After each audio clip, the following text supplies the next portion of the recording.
Hello guys, how's it going? My name is Dalaran, and in today's video we got actually massive updates over on the beta. Finally, I've been waiting for some big updates to come in. Last few weeks Blizzard mostly did a lot of changes with the legendaries, just tuning in back and forth, which I felt like they originally nerfed them, then they said they were gonna buff them next week. It felt like, okay, there might as well not even be any changes since it's just gonna be a lot of minor adjustments. But in this update, we actually have something huge, especially exciting if you are an Enhancement Shaman, and maybe one of the most demoralizing things you've ever seen if you are looking to play Marksman Hunter going into the next expansion. Anyway, let's go over some of the buffs and nerfs that have happened with this class update for the beta. First things first, not every minute update is going to be added into this video. There's a lot of Conduit Changes for you to take a look at, so I'll have a link down below for a lot of conduits. Most conduits are nerfed, some, and surprisingly that some have been buffed, and it's surprising which ones have been buffed, like the Frost Mage, Iceland Spam is going to be huge. There's also a small flip in terms of how the Soulbinds are going to work. I'll talk about that after the classes, but the first class is going to be the Demon Hunter, and the Venthyr Covenant ability took a hefty nerf. I'm not really sure where Demon Hunters are on Covenant abilities in terms of which one is looking like the strongest, but I've seen a lot of Demon Hunters play the Venthyr one, that or the Kyrian one for the wombo combo of the Soulbinds as well. And it looks like the Venthyr one has taken quite a hefty nerf. We'll see how that progresses the Demon Hunter meta going forward into this expansion. I know a lot of you guys are excited to play Marksman, and I think a lot of you have seen the legendary where when your aim shot ricochets, it also will fire off a Chimera shot, which so far in the game has been one of the strongest legendaries that made Marksman stand out. Well, the big legendary was heavily nerfed. The legendary will now read when aim shot hits a primary target, it'll also put up Serpent Sting on the enemy. Serpent Sting is just like the talent of Serpent Sting, so if you have this legendary, definitely don't be running Serpent Sting as a primary talent since you could spread it easier. Serpent Sting ends up being about 6% damage increase and really takes a lot of the punch out of what the legendary used to do.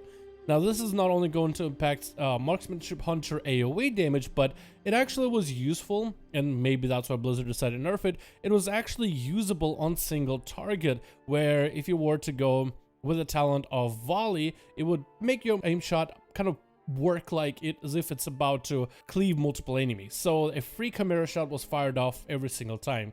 Of course, that was a bug, and Blizzard could have maybe fixed that bug in order to make it less strong for single target, but instead they completely capped off that legendary. I guess they decided that it was not worth the effort. Another ability for hunters that got nerfed, not only a Marksmanship Hunter change, is the Flayed Shot from the Venthyr. It looks like maybe Venthyr is going to be seeing a lot of nerfs since Venthyr have been quite strong for a variety of classes.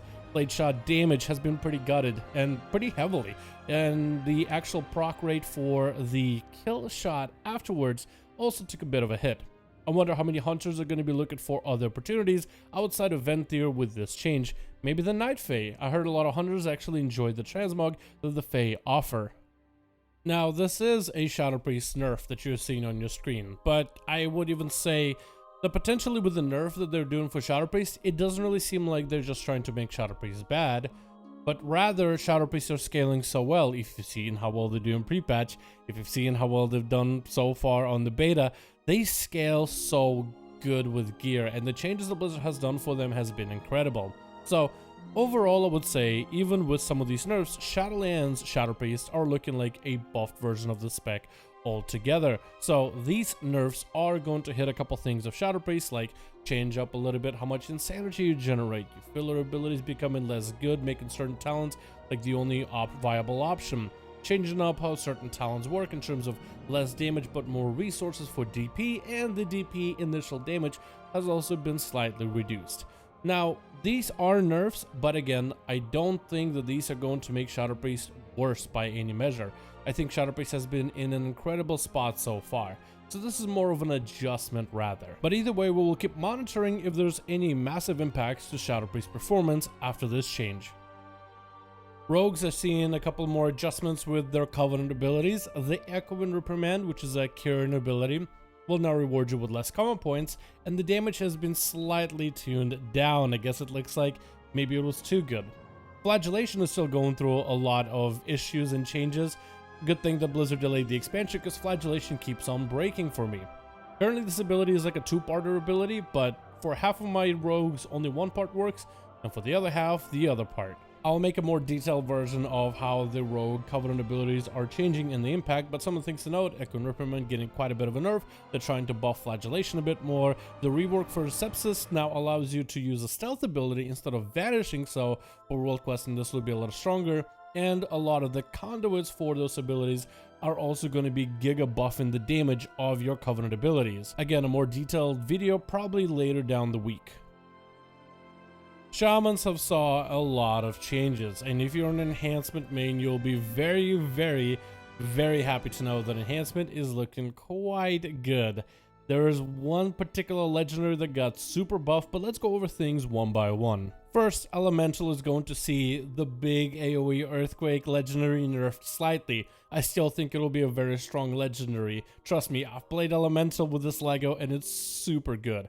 Skybreaker's Fire Demise is getting buffed a bit more to be more playable, and Windspeaker's Lava Resurgence is also getting a slight nerf as well, I guess. Shamans are looking maybe a little too good so far. Mad buff to the Wind Fury weapon for Enhancement Shaman. The baseline actual damage is higher, but also a few adjustments to the legendaries, Doom Winds being the giga buffed one. Not only is it going to grant you a 100% chance to gain Wind Fury weapon for now 12 seconds, but also increases Wind Fury weapon damage by 100% for those 12 seconds. So it becomes a very bursty option, almost making a Wind Fury act like Chaos Bolt for Destro Warlocks.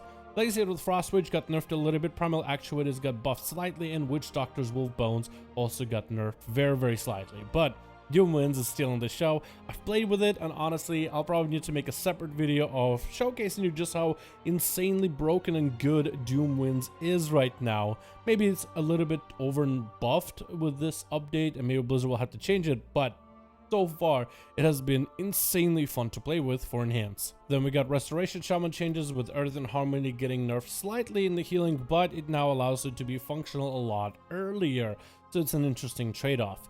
Spirit Walker's Saddle Totem will now reduce the healing cost of Chain Heal and Healing Wave only by 25 instead of 100, so overall I'd say possibly not the biggest nerfs ever, but again, I'm not sure which are the best in slot Resto Shaman legendaries. Kinda hoping it wasn't Spirit Walkers, otherwise it's gonna be a little bit sad.